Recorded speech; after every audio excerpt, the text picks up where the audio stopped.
ഞങ്ങൾ പലപ്പോഴായിട്ട് ഉയർത്തിയ വിഷയം തന്നെയാണ് നിയമസഭയ്ക്കകത്തും പുറത്തും. മുഖ്യമന്ത്രി പോലീസിൻ്റെ അതിക്രമങ്ങളെ ന്യായീകരിക്കുകയാണ്. പാർട്ടി പോലീസിനെ പൂർണ്ണമായിട്ടും വരുതിയിൽ നിർത്താൻ ആഗ്രഹിക്കുകയാണ്. വരുതിയിൽ ആരെങ്കിലും നിൽക്കുന്നില്ല, നിയമപരമായിട്ട് ആരെങ്കിലും പ്രവർത്തിക്കുന്നുവെങ്കിൽ അവരെ ആക്രമിക്കുകയാണ് മാർക്സിസ്റ്റുകാർ. അത് നമ്മൾ തലശ്ശേരിയിലെ ക്ഷേത്രോത്സവത്തിൻ്റെ സ്ഥലത്ത് കണ്ടു. CPM ആജ്ഞാനുവർത്തികളല്ലാത്ത പോലീസുകാർക്ക് രക്ഷയില്ല. ആജ്ഞാനുവർത്തികളായി നിൽക്കുന്ന പോലീസുകാർ എത്ര നിയമലംഘനം നടത്തിയാലും അവരെ സംരക്ഷിക്കുന്നു. പൗരന്മാരുടെ ജീവനും സ്വത്തിനും സംരക്ഷണം നൽകേണ്ട പോലീസ് അത് കവർന്നെടുക്കുന്ന ചിത്രമാണ് കേരളത്തിൽ കാണുന്നത്.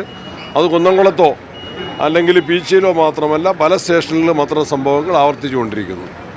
അതിനെതിരെ കോൺഗ്രസ് 10-ാം തീയതി കേരളത്തിലെ എല്ലാ പോലീസ് സ്റ്റേഷനുകളുടെ മുമ്പിലും പ്രതിഷേധ സദസ്സ് സംഘടിപ്പിക്കുന്നുണ്ട്. അതുപോലെ തന്നെ 15-ന് ആരംഭിക്കുന്ന നിയമസഭാ സമ്മേളനത്തിലും വളരെ ഗൗരവത്തിൽ ഈ വിഷയം ഞങ്ങൾ ഉന്നയിക്കുന്നതാണ്. വയനാട്ടിലെ തങ്കച്ചൻ കോൺഗ്രസ് നേതാവിന്റെ ഗ്രൂപ്പ് വൈരത്തിന്റെ പേരിൽ 17 ദിവസത്തോളം വളരെ ദൗർഭാഗ്യകരമായ സംഭവമാണത്. അവിടെ നമ്മൾ പരിശോധിക്കേണ്ടത് എന്താണ്? ആരെങ്കിലും അങ്ങനെ ഒരു മെറ്റീരിയൽ അവിടെ കൊണ്ടുവച്ചു. പോലീസ് അദ്ദേഹത്തിൻ്റെ കാറിനടിയിൽ നിന്നാണ്, അടച്ചു കിടക്കുന്നൊരു വീട്ടിൻ്റെ അകത്ത് ഗൃഹനാഥനും കുടുംബാംഗങ്ങളും രാത്രിയിൽ ഉറങ്ങുന്ന സമയത്ത് പോലീസ് ചെന്ന് കാറിൻ്റെ അടിയിലോ അല്ലെങ്കിൽ വീട്ടിൻ്റെ മുറ്റത്ത് നിന്നോ ഇത്തരത്തിലുള്ള നിരോധിത ഉൽപ്പന്നങ്ങൾ കണ്ടെടുത്തു എന്ന് പറഞ്ഞാൽ അത് പോലീസ് അന്വേഷിക്കണമായിരുന്നു. ഞാൻ മനസ്സിലാക്കുന്നിടത്തോളം പോലീസുകാർക്ക് അജ്ഞാത ഫോൺ സന്ദേശം കിട്ടി.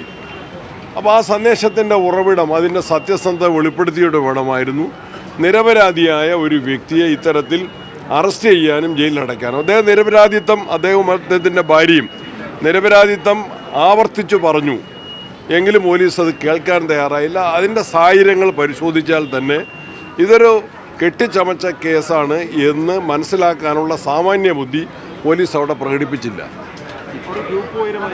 കോൺഗ്രസിൻ്റെ അകത്ത് ആർക്കെങ്കിലും അതിൽ പങ്കുണ്ടെങ്കിൽ ഗൗരവബുദ്ധിയ ആ കാര്യത്തിൽ കോൺഗ്രസ് പാർട്ടി അച്ചടക്ക നടപടികൾ സ്വീകരിക്കും.